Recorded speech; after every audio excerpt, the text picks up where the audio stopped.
Bismillahirrahmanirrahim. Assalamualaikum warahmatullahi wabarakatuh. Alhamdulillah alladzi 'allama bil qalam 'allama al-insana ma lam ya'lam. Wassalatu wassalamu ala asyrafil anam sayyidina Muhammadin sallallahu alaihi wasallam wa ala alihi wa sahabatihi wa atba'ihi al-kiram wa ummatihi jami'an alladzina tamassakuna bi syari'atil Islam ila akhir zaman. Subhanaka la ilma lana illa ma 'allamtana innaka antal alimul hakim. Allahumma 'allimna 'ilman ma yanfa'una wa anfa'na bima 'allamtana wa zidna 'ilman nafi'an wa amalan salihan wa rizqan thayyiban. Allahumma inna na'udzu bika min 'ilmin la yanfa' wa min qalbin la yakhsha' wa min nafsin la tashba' wa min du'a'in la yusma' wa min ha'ula'il arba'. Sallallahu wa sallim ala sayyidina maulana wa habibina wa syafi'ina wa uswatina wa qudwatina Muhammad wa ala alihi wa sahbihi wa barik wa sallim tasliman katsira walhamdulillahi rabbil alamin. Abna'i at-talabah wa banati at-talibat al-a'izzatu fillah. Subuh hari ini biasanya pengajian kita diantarkan oleh Andri Gurupa. Beliau sementara di luar daerah untuk misi dakwah dan keumatan.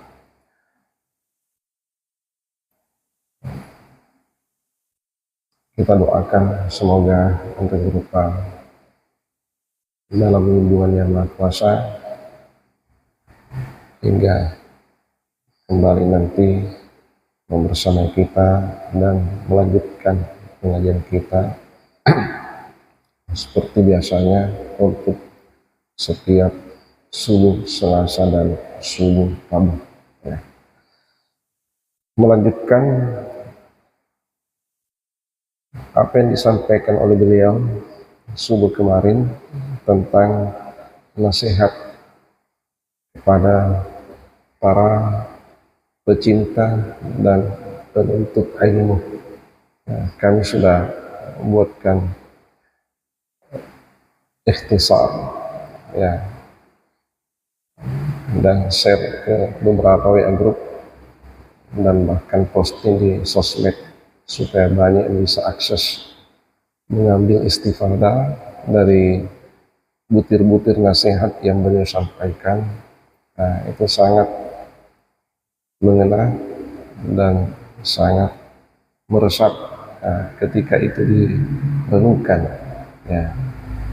Ternyata menuntut ilmu ini adalah bagian dari nikmat Allah yang dirasakan nikmatnya oleh orang-orang yang ikhlas.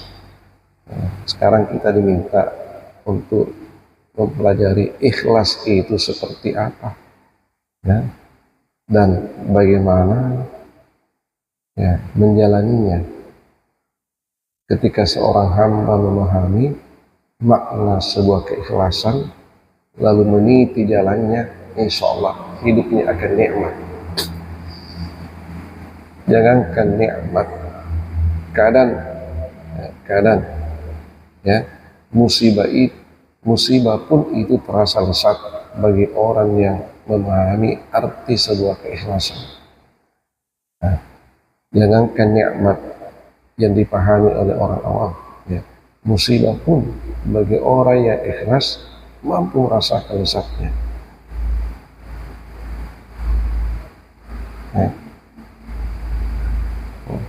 Kenapa? Itu bertitik tolak dari hadis Rasulullah ketika mengatakan ajaban li amril mu'minin. Suatu keajaiban, suatu hal yang menakjubkan untuk urusannya orang beriman. Dan ini hanya terjadi pada orang-orang beriman. Yang tidak beriman tidak akan mungkin bisa merasakan. Rasul mengatakan, ini ajaban li amril mu'min, In asabathu sarra syakar. Jika ditimpa oleh hal-hal yang menyenangkan hati, hal-hal yang menggembirakan, hal-hal yang sesuai dengan harapan, syakar, maka dia bersyukur. Kana khairan lahu, itu adalah kebaikan baginya. Kebaikan dalam arti yang luas, tidak dalam arti yang sempit. Ya, kebaikan pun ini kualitasnya berbeda sesuai dengan tingkat keberimanan seorang hamba. Ya, ketika seorang hamba sudah memahami arti sebuah keikhlasan, maka nikmat yang dia rasakan pasti, ya, tingkatannya itu ya, berbeda dengan mereka yang tingkat keimanannya juga rendah, yang belum tahu persis keikhlasan itu artinya apa. Lalu wa in asabathu dharra sabar, jika ia ditimpa oleh sesuatu yang dharra, tidak menyenangkan hati, kemudaratan, hal-hal yang meresahkan, menyusahkan, merepotkan, bagaimana sikapnya? Sabar, ia bersabar. Kana khairan lahu, itu juga adalah kebaikan baginya. Nah, jadi susah senang, susah senang, susah senang. Inilah dua fenomena yang kita hadapi secara bergantian di dalam hidup ini. Tidak ada orang yang hidupnya senang terus sepanjang hayat. Juga tidak ada orang yang hidupnya susah terus sepanjang hayat. Susah senang, pasti silih berganti. Itulah sehingga ada orang bijak pernah mengatakan, aku susah pada saat aku senang, aku senang pada saat aku susah. Apa artinya ini? Sebuah untaian kalimat yang mengandung arti yang sangat dalam. Aku susah pada saat aku senang, aku senang pada saat aku susah. Apa maksudnya? Dia paham bahwa susah senang itu sesuatu yang silih berganti datangnya. Pada saat dia senang, dia merasa susah. Kenapa? Ketika kesenangan nanti itu berakhir, maka pasti akan berganti dengan kesusahan. Dia senang pada saat dia susah. Kenapa? Karena dia paham, betul sekarang ini susah, tapi kesusahan itu akan berakhir. Ketika berakhir, maka akan berganti dengan kesenangan. Ya, jadi pada saat dia senang, waduh, salah khawatir. Kalau kita senang, tanda bahwa suatu saat kita akan susah. Kalau kita susah, tanda bahwa suatu saat kita akan senang. Karena pasti silih berganti barang itu. Nah, itu tadi ya.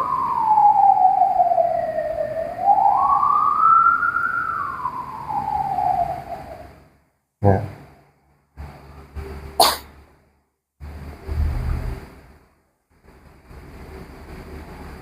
Hal yang sama pernah juga disampaikan oleh guru kita, Profesor Dr. H.M. Quraisy Shihab, MCMA. Beliau mengatakan bahwa tidak ada orang yang memonopoli kelebihan, sama dengan tidak ada orang yang memonopoli kekurangan. Nah, setiap orang pasti ada kelebihannya dan juga pasti ada kekurangannya. Nah, ini sinkron dengan peribahasa mengatakan, la tahtakir man dunaka, fa inna likulli syai'in maziyatan. Jangan engkau menganggap enteng, jangan engkau menganggap remeh orang-orang yang ada di bawahmu.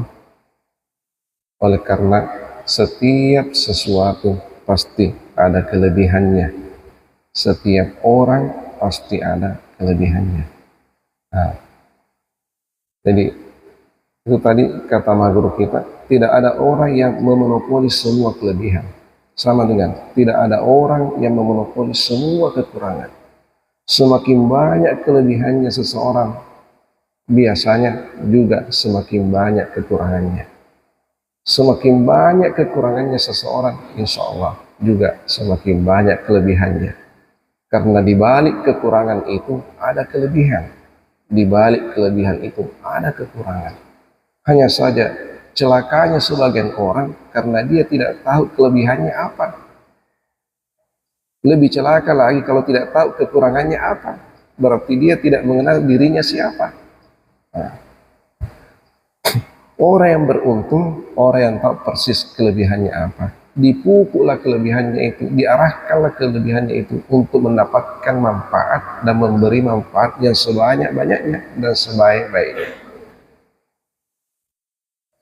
Nah, lalu kekurangannya juga dia kenal, berusaha untuk membenahi kekurangannya sebatas maksimal yang dia mampu. Ya, karena kekurangan itu tidak akan mungkin bisa diselesaikan semuanya. Tidak akan mungkin. Ya. Sehebat-hebatnya manusia, pasti ada saja kekurangannya. Begitu ia mendapatkan kelebihannya, maka pada saat yang sama dia akan mendapatkan kekurangannya. Nah, inilah kita. Tidak ada yang sempurna. Ya. Tidak ada insan kamil. Ya. Insan kamil itu hanya nama. Manusia sempurna. Nah. Ya. Kecuali para nabi dan rasul. Nah, nabi dan rasul pun dalam riwayat itu sesekali dijumpai kesalahannya sehingga mendapatkan teguran melalui wahyu dari langit. Hanya saja kesalahannya itu bukan kesalahan yang hampa dari hikmah. Ada hikmah besar di balik itu semua. Nah, di situ lagi terbukti bahwa kesalahannya itu adalah kekurangannya. Tapi di balik kesalahan itu ada hikmah besar. Di situ lagi kelebihannya. Karena kesalahannya itu mendatangkan ibrah, mendatangkan pelajaran yang bisa dipetik hikmahnya. Nah, inilah selalu berbarengan antara kelebihan dan kekurangan. Ini milik semua orang. Tidak akan ada satu orang yang memonopoli salah satunya. Ya, boleh saja kelebihan kita adalah kekurangannya orang lain, tapi sadar kekurangannya orang lain mungkin adalah kelebihannya kita. Atau sebaliknya, ya, kekurangan kita kelebihannya orang lain. Kelebihannya orang lain adalah kekurangan kita. Nah, maka manusia ini harus saling melengkapi antara satu dengan yang lain. Inilah fungsinya silaturahim. Inilah fungsinya silaturahim.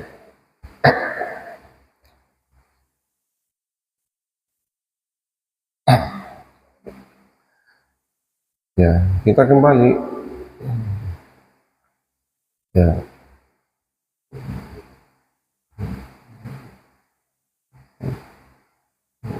Poin pertama yang disampaikan oleh Ante Gurutan, belajarlah dengan ikhlas. Nah, tadi kita sudah mencoba membuka tirai keikhlasan seperti apa, ya, gambarannya secara umum. Nanti anak-anakku semua yang mengkaji lebih luas lagi, lebih dalam, ya, makna sebuah keikhlasan.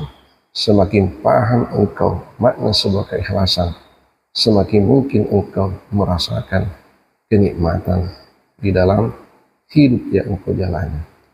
Ketika engkau tidak merasakan nikmatnya hidup, itu artinya engkau masih kalang kabut memaknai sebuah arti keikhlasan. Lalu, ya, salah satu tanda keikhlasan adalah sungguh-sungguh. Ya, gitu. Salah satu tanda keikhlasan adalah sungguh-sungguh. Belajarlah untuk mendapatkan ridha Allah. Ini poin pertama yang kami catat dari yang beliau sampaikan. Belajarlah untuk mendapatkan ridha Allah. Rupanya destinasi keikhlasan atau garis finish keikhlasan itu adalah ridha Allah. Itulah sehingga orang sufi menerjemahkan keikhlasan itu, ibtigha al-ikhlasu huwa ibtigha'u mardatillahi qattu la ghairu. Keikhlasan adalah mencari keridhaan Allah semata-mata, bukan selainnya. Ketika seorang hamba ya mengiming-iming sesuatu selain dari ridha Allah, maka itu adalah virus terhadap keikhlasannya. Itu adalah noda terhadap keikhlasannya. Semakin mampu seorang hamba untuk mensterilkan niatnya dari segala sesuatu selain ridha Allah, maka itu adalah orang yang ikhlas, orang yang mukhlis. Sedikit lagi dia akan terangkat derajatnya menjadi mukhlas. Jadi mukhlis itu orang yang belajar untuk ikhlas. Mukhlas itu orang yang sudah sampai pada derajat keikhlasan.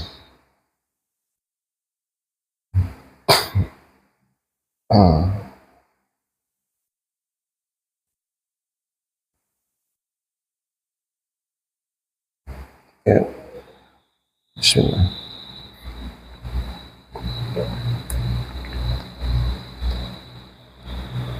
Poin yang kedua, jangankan dalam kebaikan, dalam keburukan pun bila bersungguh-sungguh maka pasti berhasil. Pencuri bila bersungguh-sungguh maka pasti berhasil mencuri. Polisi bila bersungguh-sungguh maka pasti menangkap pencuri. Nah, itu artinya dua sampel ini menunjukkan bahwa kesungguhan adalah kunci kesuksesan. Tidak dipilah apakah orientasinya kebaikan atau keburukan, yang intinya kapan bersungguh-sungguh maka kesuksesan itu di depan matanya. Ya. Jadi anak-anakku semua, kalian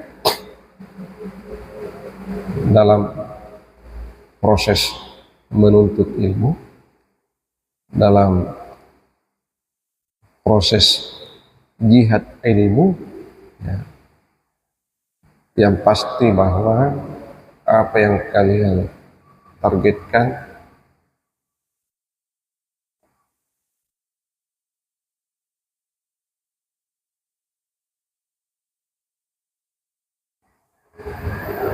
bukanlah sesuatu yang tidak baik. Tidak ada yang mengingkari bahwa yang kita targetkan adalah kebaikan semata-mata. Hanya saja perkara apakah ridha Allah yang menjadi tujuan akhir perjuangan kita atau ada yang lain, disitulah engkau berbeda. Disitulah engkau berbeda. Siapa yang tujuan akhir perjuangannya adalah ridha Allah, maka dia meniti jalur keikhlasan yang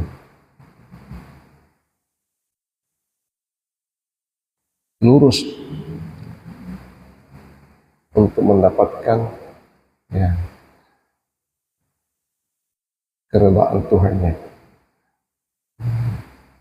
Tapi kalau ada di antara kalian betul kebaikan yang menjadi harapannya, cita-citanya, namun masih sempat belok kiri, belok kanan, tidak lurus untuk mendapatkan ridha Allah, mau jadi ini, mau jadi itu, supaya begini, supaya begitu, dapat ini, dapat itu, itulah belok kiri, belok kanan itu. Nah, apa yang engkau cita-citakan, Apa yang engkau inginkan, ya, itu kita tidak tahu apakah berbanding lurus dengan keredaan Allah ataukah sebaliknya. Nah, ini yang perjalanannya tidak lurus ini, ya, melewati kendala besar, ya, untuk sampai pada ridha Tuhannya. Kita tidak tahu apakah ridha ilahi itu sempat engkau dapatkan sebelum hayatmu berakhir ataukah bagaimana. Tapi orang yang jalan lurus insya Allah pasti, ya, sampainya lebih cepat, ya, pasti sampainya lebih cepat, dan insya Allah cita-citanya tercapai sebelum mengakhiri hayatnya. Nah, maka berjuanglah engkau untuk, ya, mensterilkan itu, nah, perjalananmu dari kendala, hambatan, iming-iming yang tidak jelas, sehingga engkau tidak belok kiri belok kanan, ya, engkau bisa jalan tol untuk mendapatkan ridha ilahi.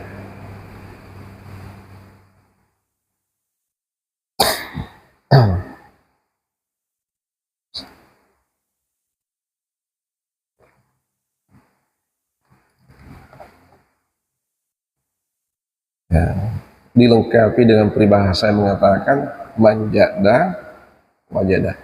Ini peribahasa yang sangat sering disampaikan oleh Ante Guruta. Manjada wajadah. Siapa yang bersungguh-sungguh maka pasti akan mendapatkan apa? Mendapatkan kesuksesan, mendapatkan keberhasilan. Siapa yang bersungguh-sungguh maka pasti akan mendapatkan keberhasilan. Jadi orang yang tidak berhasil, nah, berarti dia tidak bersungguh-sungguh. Kalaupun bersungguh-sungguh, maka volume kesungguhannya itu masih jauh lebih sedikit dari yang semestinya. Karena kaidahnya kapan bersungguh-sungguh pasti berhasil, insya Allah. Kalau tidak berhasil berarti belum bersungguh-sungguh. Nah, kita sudah sungguh-sungguh ini, volumenya masih kurang. Ya, volumenya masih kurang. Mungkin target yang dicanangkan terlalu tinggi, sementara kesungguhan yang dilakukan itu terlalu lemah. Antara cita-cita dengan usaha tidak berbanding. Nah, maka diberikanlah sesuai dengan kesungguhannya. Tidak diberikan sesuai dengan harapannya, karena harapannya terlalu tinggi, usahanya hanya terlalu sedikit, ya, tidak berbanding. Nah, maka dia dapatkan hanya sesuai dengan usahanya, tidak sesuai dengan harapannya.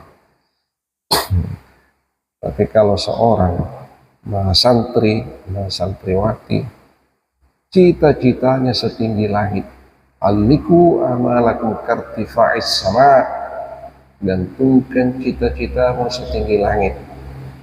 Kalau betul cita-citanya setinggi langit, usahanya juga setinggi langit, maka akan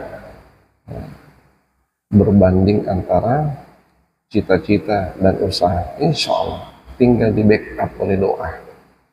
Perbaiki doanya, kemudian berangkatlah engkau dengan segala ketulusan hati, keikhlasan niat untuk menjemput ridha ilahi. Insya Allah engkau akan mencapai apa yang engkau cita-citakan.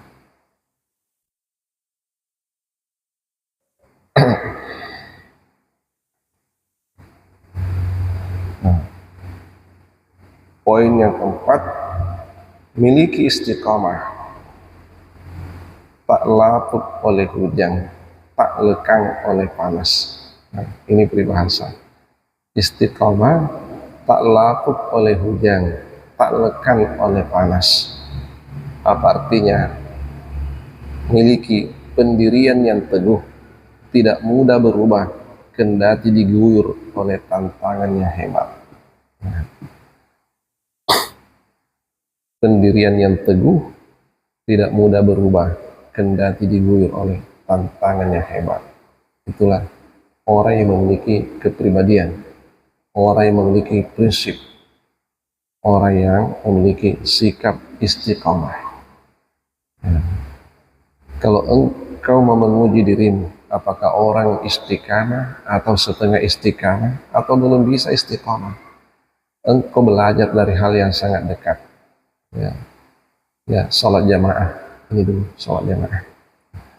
Ya. Apakah engkau orang yang seperti Umar bin Khattab, yang pernah kita cerita riwayatnya pada pengajian kita yang pertama dulu? Nah, coba lihat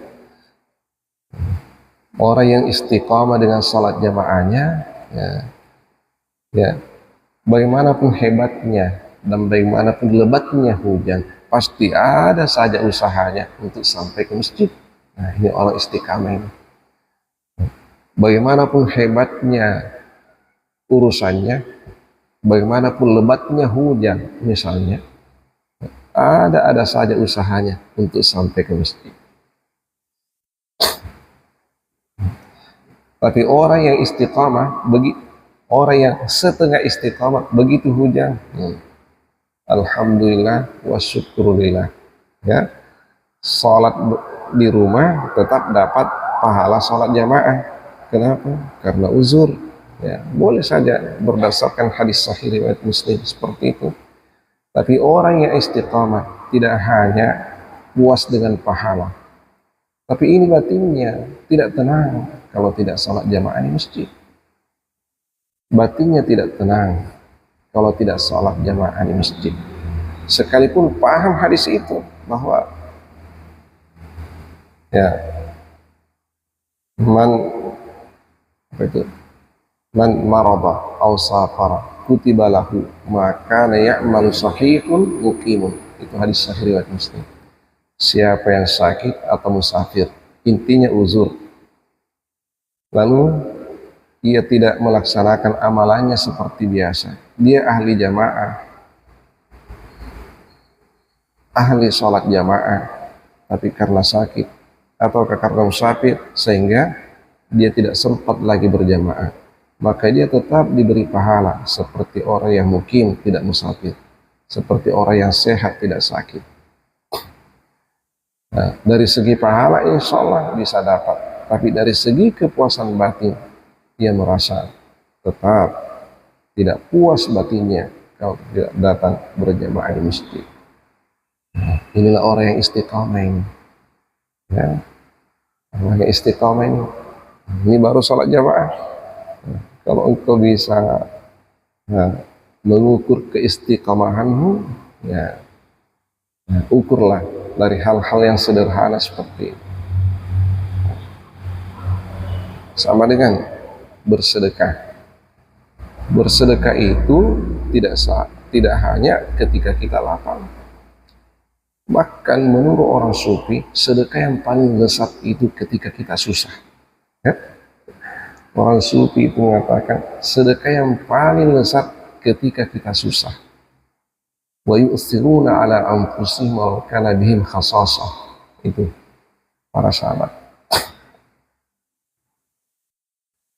Ya, itu cerita Abu Ayyub Al-Ansari di dalam hadis.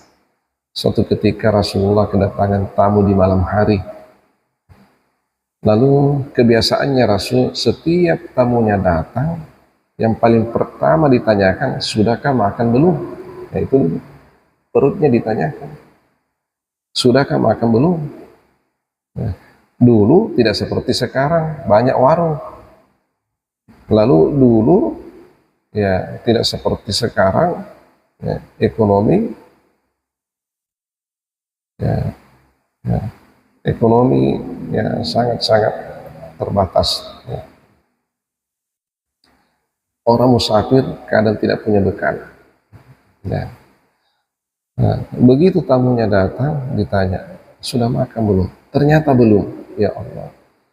Rasul tanya istrinya, adakah sesuatu yang bisa dihidangkan untuk tamu? Ternyata juga tidak ada. Ya Allah.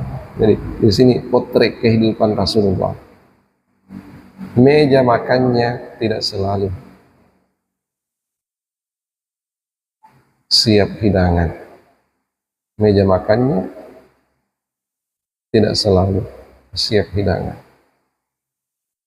Terbukti dalam hadis ini, tamunya datang satu orang, mau makan, tidak ada sama sekali yang bisa dimakan. Ya Allah. Lalu apa yang dilakukan? Beliau keluar dari rumah,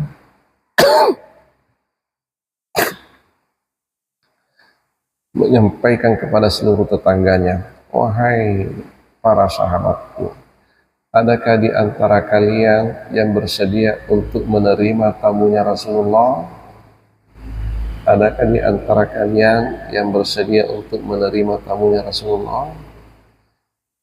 Mendengar ucapan itu berkali-kali disampaikan, seorang sahabat yang bernama Abu Ayyub Al-Ansari tanpa berpikir panjang dan tanpa menanyakan istrinya, langsung mengiyakan, wahai Rasul saya. Langsung mengiyakan, wahai Rasul saya, yang siap untuk menerima dan menjamu tamunya Rasulullah. Masya Allah. Ini orang yang jiwanya jiwa sedekah, ya.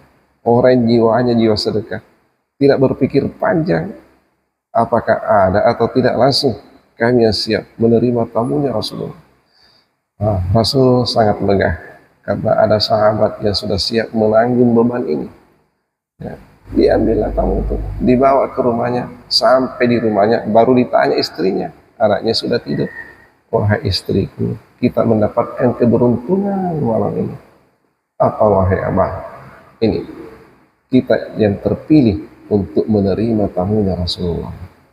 Sekarang kita akan jamu. Adakah sesuatu yang bisa kita hidangkan untuk beliau? Kata istrinya, wahai suamiku, ya, yang tersisa malam ini hanya sepotong roti. Sepotong roti itu kalau engkau hidangkan kepada tamunya Rasulullah, maka tidak ada lagi untuk anakmu. Anakmu nanti terbangun dari tidurnya, mau makan apa? Maka pasti menangis. Waduh, bagaimana ini?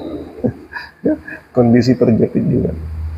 Nah, tapi ini Abu Ayyub Al-Ansari mengatakan begini, tidak masalah, biarkan anak kita tidur, ya. Anak kita tidur, kayak itu persoalan kemudian. Belum mau makan, ini tamunya Rasulullah sudah mau makan, ya, sudah mau makan. Biarkan anak kita tidur lengkap, ya. Sepotong roti itu hidangkan. Dihidangkanlah sepotong roti itu.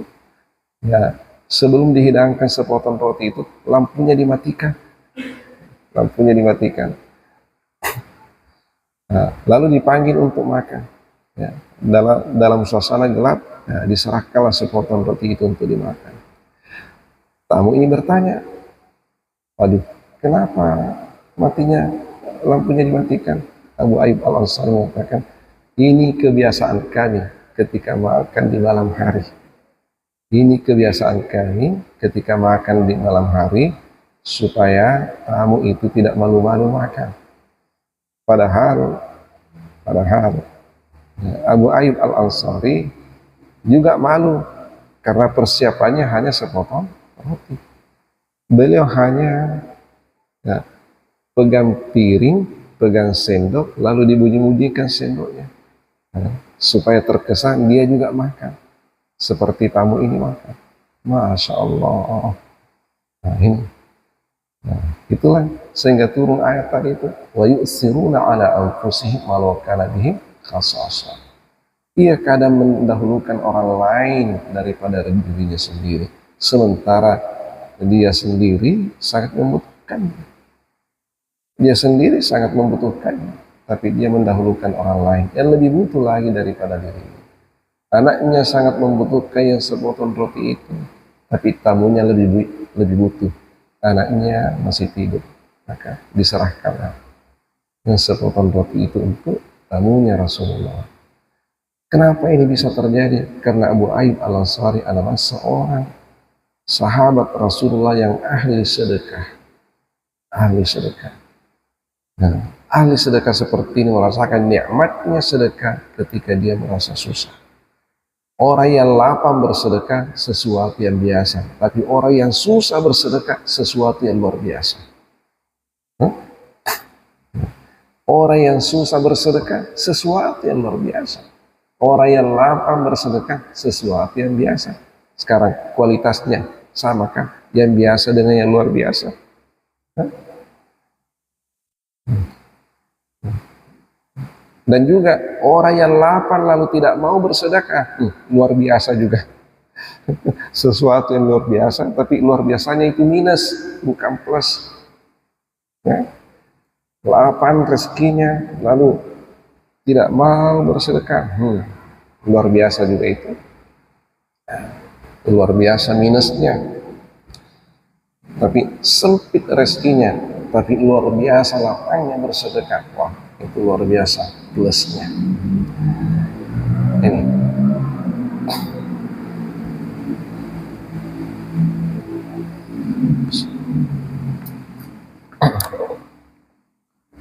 jadi anak-anakku semua, ini semua hikmah kenapa kita diminta untuk istiqamah melakukan sesuatu amalan yang sudah terbiasa kita lakukan. Ya, Rasulullah ada bersabda, Innallaha yuhibbul abda idza amila amalan ayyutqina. Sesungguhnya Allah senang kepada seorang hamba yang ketika melaksanakan sesuatu dia sungguh-sungguh. Ya, ayyutqina, itqan. Salah satu bentuk itqan ini adalah istimrar atau istiqamah, terus menerus. Ya, terus menerus, ya, selalu dia jaga. Ya. Kalau dia ahli sholat jamaah, setiap waktu berjamaah dia akan hadir di masjid. Ahli sedekah, setiap hari dia bersedekah. Persoalan banyak sedikitnya itu tergantung kelapangan rezekinya. Ya. Yang jelas setiap hari ada saja sedekahnya. Ya. Sampai-sampai pernah kita cerita, ya, konon ada orang-orang yang istiqamah dengan sedekah. Sebelum dia tidur, dia ingat-ingat dulu, sejak aku bangun tadi sampai menjelang tidur sekarang, sudah adakah sedekahku? Ternyata belum. Waduh, tidak jadi tidur. Dia pergi mencari orang-orang yang bisa disedekahi. Ternyata semua orang pada tidur. Apa yang dilakukan? Dia kembali ke rumahnya, cari gula. Gula itu lalu dihambur di sarang-sarang semut, sehingga semut itu keluar memakan gula itu. Bersedekah kepada semut-semut. Pernah juga saya dapat cerita, ini cerita langsung, tidak dapat, bukan membaca di buku. Saya cerita langsung, datang di suatu daerah yang konon kabarnya di daerah itu ada seorang waliullah. Ya, penduduk kampung itu bercerita kepada saya. Dulu katanya Andre Gurupta, disebut namanya beliau. Nah, semasa hidupnya sering-sering di malam hari itu turun di bawah kolong rumah, buka bajunya, berdiam beberapa saat. Lalu ditanya, Puang, apa yang kita lakukan? Tinggal di situ dikerumuni oleh nyamuk. Katanya, aku bersedekah kepada nyamuk-nyamuk yang mengerumuni saya. Masya Allah. Dia buka bajunya, dibiarkan digigit oleh nyamuk. Kenapa? Karena beliau menganggap, ya, memberi makan kepada nyamuk-nyamuk yang lapar itu. Ya Allah, mau bersedekah dengan sesuap nasib itu susah. Mau bersedekah uang susah. Apalagi ada pada dirinya darah yang mengalir di tubuhnya. Turun di kolong rumah, buka bajunya, datang nyamuk gigit itu. Ya Allah, dia ikhlas digigit oleh nyamuk karena menganggap itu adalah sedekahnya kepada makhluk Allah yang juga merasakan kelaparan. Yusibuhu ma yusibuna. Nyamuk juga lapar seperti kita juga lapar. Masya Allah. Nah, ini kan potret orang-orang yang istiqamah. Ya, semoga anak-anakku semua bisa belajar untuk menjadi orang yang istiqamah. Ihdinas siratal mustaqim. Ya, Katanya al-mustaqim di sini, ya salah satu maknanya adalah istiqamah. Wallahu a'lam bishawab. Bismillahirrahmanirrahim. Alhamdulillahirabbil alamin. Wa sallallahu ala sayyidina Muhammad wa ala alihi washabbihi ajma'in. Rabbana zidna ilman nafi'an warzuqna fahman sabita. Allahumma rzuqna fahman nabiyyin wa hifdzal mursalin wa ilhamal malaikatil muqarrabin. Allahumma inna nas'alukal huda wat tuqa wal afa wal ghina wal istiqamah wa husnal khatimah. Allahumma inna nas'aluka husnal khatimah wa na'udzubika min su'il khatimah. Allahumma aghnina bihalalika al-haramika fadlika amma siwa. Allahumma rzuqna rizqan la yuhaddu hasba ma wasi'ana kafala bi rahmatika arhamar rahimin. Subhanakallah wa hamdika nashhadu an la ilaha illa anta nastaghfiruka wa natubu ilaik. Subhana rabbika rabbil izzati amma yasifun wa salamun alal mursalin walhamdulillahi rabbil alamin. Wa ma taufiqi illa billah, alaihi tawakkaltu wa unib. Wabillahi taufiq wa da'watul irsyad. Assalamualaikum warahmatullahi wabarakatuh. Salat al-isyraq jami'atan rahimakumullah.